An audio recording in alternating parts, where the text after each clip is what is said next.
Hey guys! Welcome back to my channel. Kamusta po kayong lahat? And nandito na lang po ako si Angie. And today mag-chill po tayo sa beach and we're gonna talk about some stuff and yeah, I will show you around. So if you're interested, don't forget to like and comment and subscribe na rin sa aking channel. Okay guys, so let's get on to the video. Hi guys! So una sa lahat, bibili muna tayo ng ating hapunan dito kay Kuya Ken's Burrito na napakasarap. Okay, Japanese time. Kapag mag-order ka po, kunyari, isang carnitas burrito, you can say, carnitas burrito onegai shimasu. So yan po yung one of the three phrases na pag-aaralan natin today. Ang onegai shimasu, it means parang please. One carnitas burritos, please. So, ito po yung ginagamit na kapag may ginagawang service sa inyo yung tao. When someone is doing something for you, you can say, onegai shimasu. Onegai shimasu. Onegai shimasu. Onegai shimasu. Ito po yung formal way to say it. So, yeah. Moving on to our next spot. Pakit-pakit pa siya. And dito na tayo sa American Village. I love this place so much. And look, guys, tingnan niyo may tricycle. So every time I see this, I think of the Philippines. It reminds me of home. Tingnan niyo yung mga stars na yan. Parang yung parang Christmas spirit pa, ganun. Since today, mag-chill po tayo sa beach, malamang pupunta ako ng beach. Ayan, Sunset to Beach. Ayan po, nakasulat sa katakana, nakalagay, Sunset to Beach. Pero kapag sa normal English, sabihin lang nila, Sunset Beach, pero in Japanese, Sunset to Beach. O, naalala niyo pa po ba yung pinag-aralan natin kanina?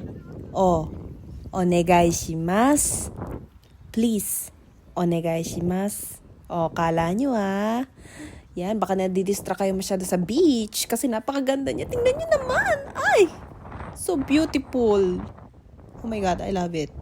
Yan, nagtapak pa si ate mo, girl, feeling main character. Siyempre, lahat naman tayo main character, di ba? Just do it, go for it. Push lang. So, slight knowledge pala sa Okinawa. So, southern island siya ng Japan. Pero nung mga time na to, medyo maginaw ng konti. Parang similar siya sa Pilipinas. Mainit siya lagi, like throughout the year. Pero mga may mga December, January, February, maginaw siya. Kaya nung time na to, yun yung maginaw na season ba.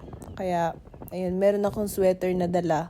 Tapos, kasi medyo malakas din yung hangin. Ayun, para hindi ako sipunin. Ganyan lang. Meron pa akong scarf.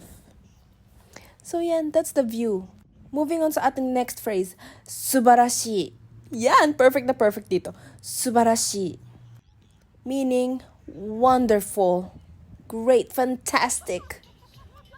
Awesome. Ayun yung parang the best of the best. Subarashi. Subarashi. This sunset is subarashi. Pwede nyo rin siyang gamitin na kapag na-impress kayo, ganun. Parang, uy, wow! Oh, subarashi. Of course, you can also add des sa huli para maging much polite siya. So, subarashi desu. Or, subarashi desu ne. Ayan, medyo dumidilim-dilim na ng konti. And it's gonna be nighttime. So, the next phrase will be, konbanwa. Konbanwa. Ano sa tingin niyo yung meaning nun? O, gabi. Ibig sabihin, good evening. Magandang gabi. So, ganyan po yung spelling. Pero, yung pronunciation niya iba. So, parang K-O-M. Bang, B-A-N-G, wa. Konbanwa. Ibig sabihin nun, magandang gabi. Tonight, tayo po ay manonood ng fireworks dito sa American Village. Yan, nakatambay na po tayo para meron tayong seat. So, every Saturday, 8 p.m., nagkakaroon sila ng fireworks. Ay, yan na. Ito, this is the moment. You can say, oh, the fireworks is subarashi. You know, parang this is yung mga moment na fantasize your everyday, fantasize your life. Yung ganun, parang make it special ba? So, malapit na po tayo magtapos sa ating video. Let's have a quick review. So, our 3 phrases for today is konbanwa, which is magandang gabi. Pangalawa ay onegai shimasu, meaning please. At pangatlo ay subarashi, meaning wonderful, great, ang galing. Good job, you guys. Napakamahusay. Wait, may chika ko konti lang. Matatapos na to. May nagbigay po sa akin ng cookies. Ano ba yun? Masyado naman. Ano daw?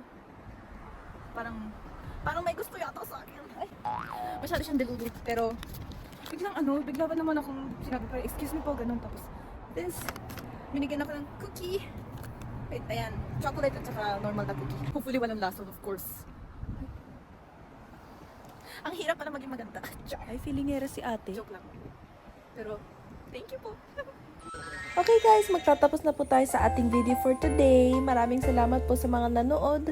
And I hope you guys have a wonderful day. I'll see you guys again in my next video. Mwah!